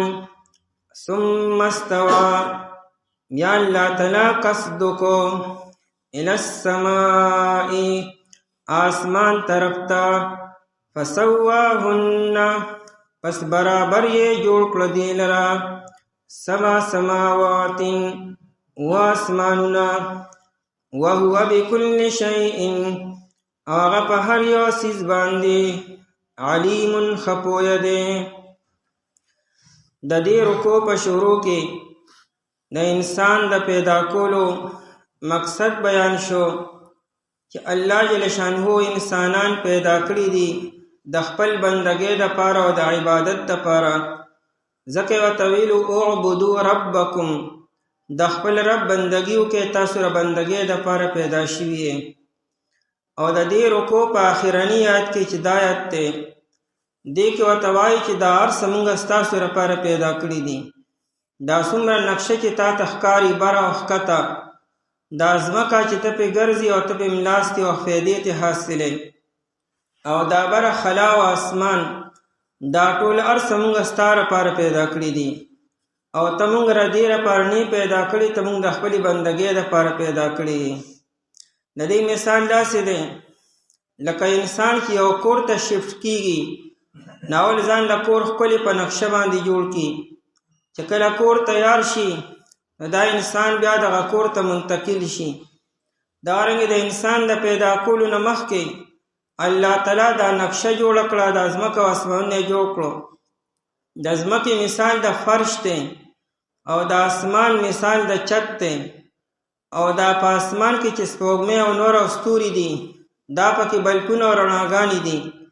او د انسان د خوراک او څښاک د انتظامات د اوبو په شکل کې او د غلو او دانو په شکل کې دا هر څه الله تعالی مکمل کړو. او بیا الله تعالی انسان پیدا کو، انسان یې دلته راولېږو او انسان ته ووایي چې ستا د زندګۍ تمام ضروریاتو چې څومره ستا د ظاهر او د باطن دپاره پکار دي هغه ټول مې تا لپاره پیدا کړي دي، میسر دي. دنیا کې داسې یو څیز چې هغه د انسان دپاره د ضرورت یو هغه دی نه، داسې نشته دی. د وخت د تقاضو مطابق تمام ساو سامان او ضروریاتو دا الله تعالی پیدا کړي دي او ټیم په ټیم باندې پیدا کی. خو انسان نه مطالبه صرف دومره ده چې ته وګورې زما بندګي وکړې او ما ته به سر ښکته کوې. نو کوم انسان چې دلته کې د خپل احسانات هیر نه کړو چې الله جل شانو کوم احسانات په ده باندې کړي دي، نو د رب بندګي شروع کړې ته به خپلې بدله میلاو شي. او چې کوم انسان ناشکري وکړه نو هغه ته به د دې سزا میلاویږي به. الله جل شانه اول لومبې د الله تعالی چې دی نو لومبې یو ملغلره پیدا کړه، هغه شنه ملغلره وه، هغې باندې الله تعالی تجلی واچوله. د الله جل شانه د تجلی د وجې نه ملغلره ویلې شوه او د هغې نه اوبه جوړې شوې او بې انتها اوبه د هغې نه جوړې شوې. هغه اوبه څومره زمانه وې، بیا الله تعالی په اوبو کې حرکت پیدا کو، نو په تاویدو باندې لکه څنګه چې په سمندر کې طوفان نشي او دا اوبه تاویږي، لکه څنګه چې بم ور جوړ شي، دکه رنګې دا اوبه تاویدې. نو دا اوبه نیمې شوې، د نیمو اوبو نه د الله تعالی عرش جوړ شو، هغه بره لاړو او څه اوبه لاندې پاتې شوې. دا 12مه سپاره کې سوره هود کې چې الله جل شانو فرمایي وکان عرشه علی الماء، د الله تعالی عرش د اوبو د پاسه. د دې مطلب دا نه چې ګنې د اوبو د پاسه عرش نو عرش ګنې اوبو سره یو ځای لګېدلو، ګنې دا عرش د اوبو د پاسه پروت لکه څنګه چې د کاغذ کشتې په اوبو کې، دا مطلب نه دی. عرش بره اوبه لاندې وي، خلا وه د اوبو د عرش په منځ کې. بیا الله جل شانهو چې کله اراده د ځمکو او د اسمانونو وکړه، دا کمې اوبه چې لاندې وې په دې کې دوباره بیا گردش پیدا شو، تیزی پکې راله، نو دا اوبه تاویدې تر دې چې دا اوبه 2 حصې شوې. یوه حصې نه ځمکه جوړه شوه او د بلې حصې نه اسمانو. د ځمکې دا حصه ځان نه شوه، د اسمان هغه ځان نه شوه. بیا د اسمان هغه چې کومه حصه وه هغه الله تعالی 2 حصې کړه او هر حصې ځان له ځان نه کړه. او دا اسمان چې دی دا د اوبو نه دی جوړو، دا د لوګي نه جوړ دی. هغه اوبو کې چې کله گردش راغی اوبه تاویدې نه یو اور پیدا شو، لوګي پیدا شو، دغه لوګي نه بر اسمان جوړ شو او اوبه لاندې پاتې شوې او د اوبو نه الله تعالی ځمکه پیدا کړه. دغه ځمکه چې ده نو دا د یو بل نه جدا نه شو، دا 2 تهونه شو. یعنې څنګه چې د پیاز هغه یا د پیاز چې کومې ټنګري وي یو بل پسې لګېدلې، دغه شانتې دغه ځمکه 2 ځمکې دي خو 2 تهه دي، یعنې گویا کې 2 سلیټه دي خو یو بل سره لګېدلې دي. د دې علم حقیقي الله ته معلوم دی. نو دا 2 ځمکې شوې او اسمانونه د لوګي نه جوړ شو او دا بره لړلو، نو هر اسمان د بل اسمان نه جدا شو. ترمذی شریف کې روایت دی د یو اسمان او د بل اسمان په منځ کې 1500 کاله مزل دی. د ځمکې نه چې اسمان بره دی نو د اسمان او د ځمکې په منځ کې 1500 کاله مسافت دی. او بیا د اسمان دا چې کوم ډبلوالی دی عمق دی، د اسمان دا عمق هم د 500 کالو په مسافت باندې دی. دا مونږ چې کوم چت د لاندې ناستو دا چت 4 انچ یا 5 انچ لنټر وي، نو د اسمان دا چې کوم لنټري کم جسم دی نو دا 4 انچ او 5 انچ نه دی، دا 1500 کاله مسافت باندې ډبل دی. بیا د لومړني اسمان او د دویم اسمان منځ کې دغه فاصله ده 1500 کاله. دارنګه هر اسمان د هغې عمق د هغې ګهرایي د 500 کالو په مسافت باندې را. او دارنګه بیا د 2م اسمان نه بره د 2م اسمان او د الله تعالی عرش منځ کې هم 500 کاله مسافت دی او بره بیا د الله تعالی عرش دی. دا کائنات الله تعالی پیدا کو او د هغې نه بعدو دا 2 ځمکې چې دي دا الله تعالی په 2 ورځو کې پیدا کړي دي، د اتوار او د ګل په ورځ باندې. او بیا په 2 ورځو کې الله تعالی دا 2 اسمانونه پیدا کړو. دا ورځ نه مراد دا متعارفه ورځ نه ده، دا 24 غنټې یا د سال نه تر دا ورځ نه، دا یو زمانه ده چې دا علم الله تعالی ته معلوم دی. ځکه نن سبا ورځ جوړیږي د نور د گردش نه، دا نور چې سار روخیږي او ماښام پریون دا ورځ شي او ماښام نه تر سار پورې دا شپه وي.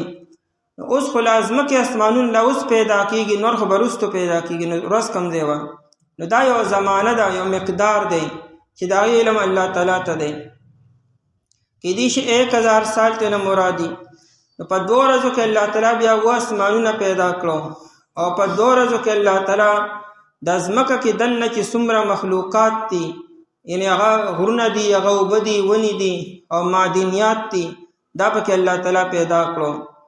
او دا د جمعې په ورځ باندې مازدیګر مانځه پورې دا هر څه مکمل شو، د اتوار د سهار نه والې د جمعې په ورځ د مازدیګر او د ماښام په منځ کې چې کم ټیم دی، دې کې د حضرت آدم علیه السلام تخلیق وشو. کما خوره چې راغونډه شي و عرفات میدان کې وادي نمره کې، هلته کې د آدم علیه السلام پیدایش شو، د مازدیګر او د ماښام په منځ کې وشو. په دې ټول تفصیلاتو کې انسان غور وکړي. په زمانه کې ښکلی ټیم دا د جمعې ورځ ده، دې ته سید الایام ویلی شوی دی. دا سید الایام د تمام ورځو سردار ده. بیا د جمعې په ورځ کې قیمتي ټیم چې دی او بابرکته ټیم دا د مازدیګر او د ماښام په منځ کې دی. د انسان د تخلیق دپاره بهترین وخت او بهترین ورځو او په ورځ کې بهترین ټیمو، او بیا په کائنات کې بهترین ځای چې دی هغه مکه مکرمه ده، هغه حرمین شریفینو ته نږدې ځای عرفات میدان دی. هلته کې د انسان پیدایش شو د فرشتو په لاس باندې. نو د مازدیګر او د ماښام کې د آدم علیه السلام پیدایش شو، او بیا الله تعالی دې اسمان ته وخیږو، او بیا الله تعالی ښه په یو انداز کې دا انسان دنیا ته راولېږو. نو دا تمام کائنات او که ځمکه ده او که اسمان او دې چې منځ کې څوم دي دا نعمتونه، دا ټول الله تعالی د انسان دپاره پیدا کړي دي. او انسان الله تعالی د کائنات دپاره نه پیدا کړي، دې د خپل عبادت دپاره پیدا کړی دی. انما الدنیا خلقت لکم، خبردار دنیا ستاسو لپاره پیدا کړی شوې ده. و انما خلقتم للآخرة، تاسو د آخرت لپاره پیدا کړی شوي یې. انسان د دنیا لپاره نه پیدا شي، دنیا د انسان لپاره پیدا شوې ده. او دا د انسان خادمه ده، انسان مخدوم دی. او دا انسان دی که مکلتوب نه کار واغستو، د انسان مثال د هغه زمري دی چې خپل حیثیت یې رکو او په ګډو بیزو کې لوی شو، نو خپل ځان نه پیژندو او ګډو بیزو په شانتي اوسېدو. دا خو ته چا وی لکه ته خو زمري د ځنګل بادشاه یې، ته په ګډو بیزو کې څه کوې؟ نه زه زمري نه یم، زه ګډې بیزو په شانتي یم. وي ته خو لږ خپل اواز وباسه د خولې نه که نه. هغه زمري ته خپل خولې نه خپل اواز وباسه. هغه زمري چې کله خپل اواز وباسو، هغه ټولې ګډې بیزې د نو تښتېدې. وستا خو دغه شان دی.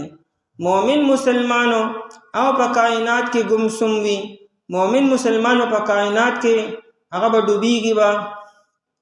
مومن کی یہ پہچان کہ گم اسم ہے آفاقو، علامہ اقبال رحمہ اللہ بھی کنا. کافر کی یہ پہچان کہ آفاق میں گم ہو، مومن کی یہ پہچان کہ گم اسم ہے آفاقو. د کافر او د مومن آسان پہچان دی. کافر به ټول ورځ په ماده کې انختی، ماده داسې شو، ماده داسې شو، ماده داسې وکړو نو داسې وشو.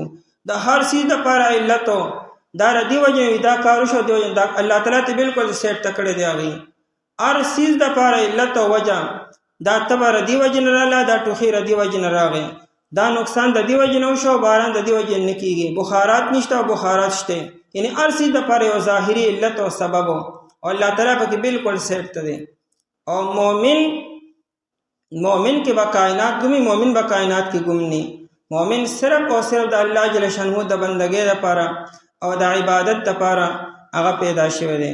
فرمایي والذي خلق لكم، الله تعالی هغه ذات دی خلق لكم هو وروړو، الله الذي نوې پدې هو کې لوی تفخیم شان دی د الله هغه ذات او هغه موږ هغه پیژنې چې هغه څوک دی.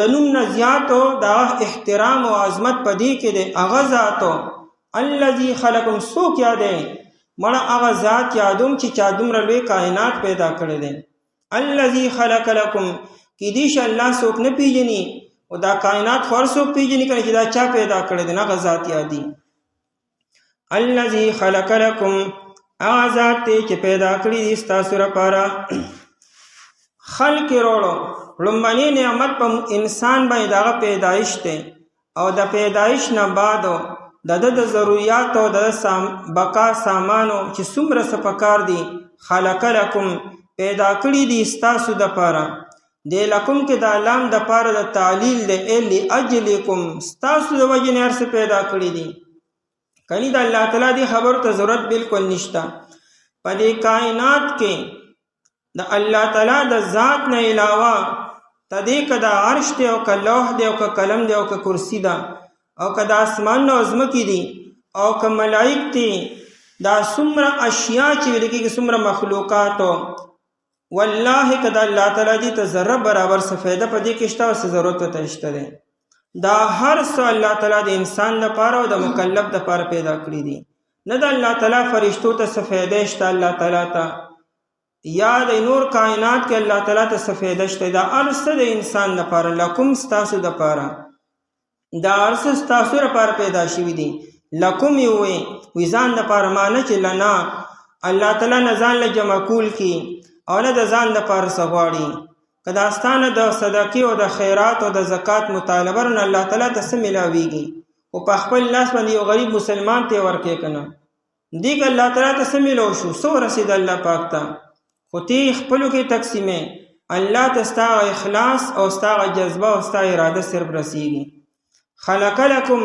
چې پیدا کړی دي ستاسو د پاره ان ستاسو د وجنا ما فی الارض جميعا دی ما کې عموم دی هر هغه څو فی الارض چې پزمکه کې دي او جميعا ټول دا حال د دې معنا دا سچم دي که په نظر راضی او کنه راضی کواړه دي او قلبی دي کدی وخت په علم کې راغلی او کله په علم کې برازي وا دا ټول ارسل الله تعالی ستاسو لپاره پیدا کړی دي ما فی الارض جميعا هر هغه چې پزمکه کې دي هغه ټول ستاسو لپاره دي دی لکم کې معلومه شو چې دا اباحت په ارس کې ان دا ارس الله تعالی ستاسو رفیدی لپاره پیدا کړی او تاسو لپاره مباح دي ان دې استعمالول ستاسو لپاره جایز دي دنیا دا تمام ساو سامان او اشیاء د دې په استعمال کې څه کراهت نشته څه لپاره جایز دي دا د ظاهر نه هدا معلومیږي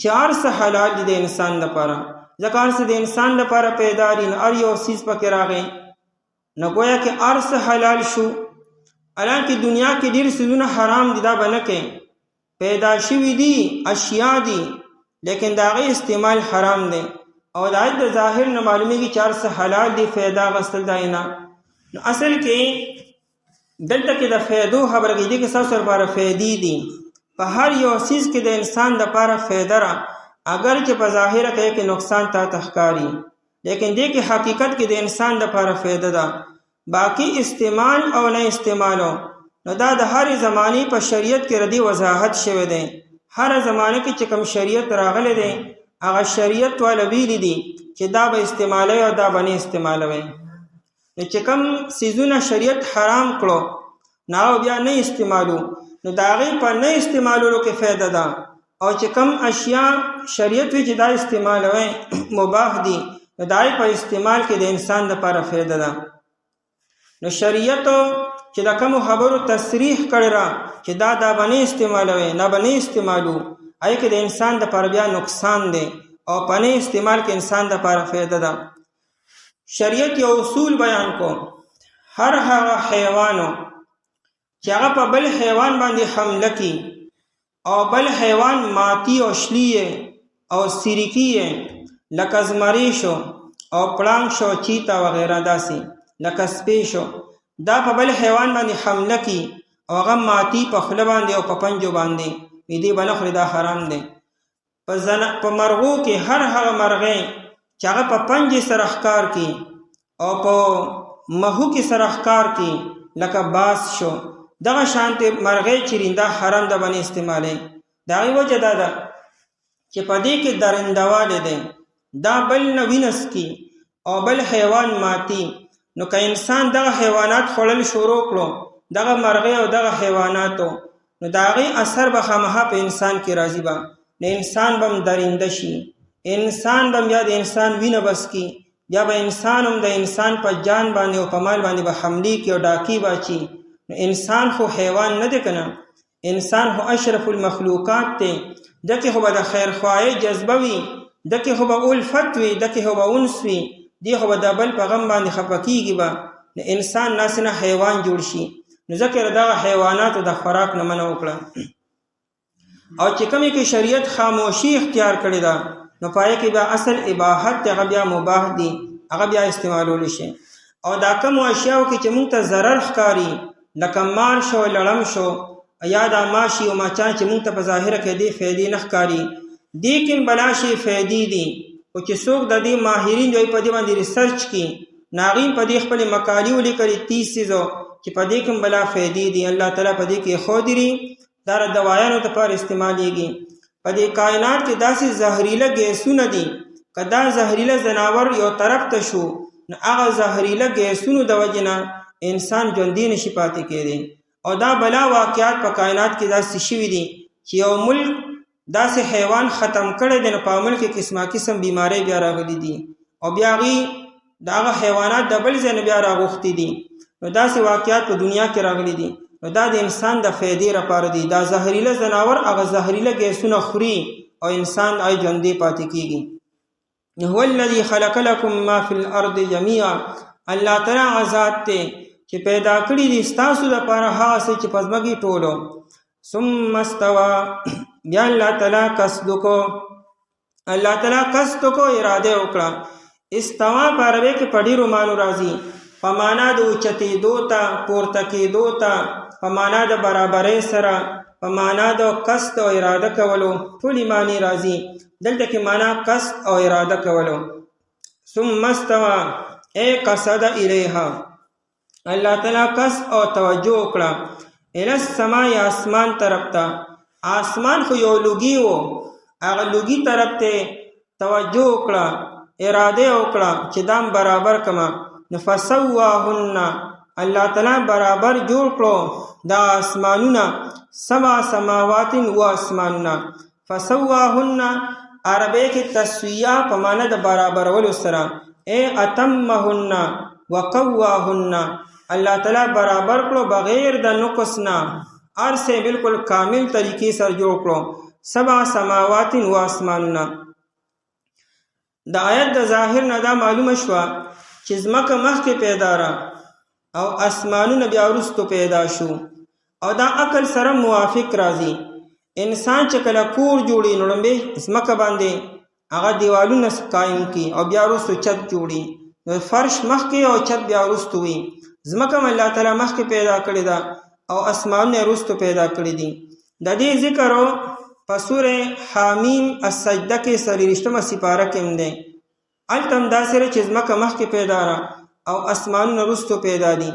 لیکن په 13 سپاره کې په سورة النازعات کې چې کوم ذکر دی، هلته دا معلومیږي چې اسمانونه مخکې پیدا دي او ځمکه وروستو پیدا ده. اانتم اشد خلقا ام السماء بناها، هلته د اسمان مخکې ذکر کړی دی، او بیا وروستو وی والارض بعد ذلك دحاها، د اسمانونو د پیدا کولو نه بعد الله تعالی ځمکه خوره کړه. نو تعارض راغی د آیتونو منځ کې، او قرآن د الله کلام دی، او د الله په کلام کې تعارض تناقض نشته دی. د انسان په کلام کې تعارض راتی شي، د الله په کلام کې تعارض نشي راتی. دلته راځي چې ځمکه مخکې پیدا او اسمان وروستو دی، او هلته راځي چې اسمان مخکې او ځمکه وروستو ده. مفسر کبیر امام رازی رحمه الله داسې حل کړی دی، هغه وایي د ثم مطلب دا نه دی چې ګنې ځمکه مخکې او اسمان وروستو، بلکې دا ثم مطلب دا چې دا 2 څیزونه په مختلفو زمانو کې پیدا شوي دي. اسمان ځان له په زمانه کې او ځمکه ځان له زمانه کې پیدا شوې ده. باقي چې کوم دی کې دواړه جمع شوي دي، نو چېرته یو مخکې چې بل مخکې شوی دی.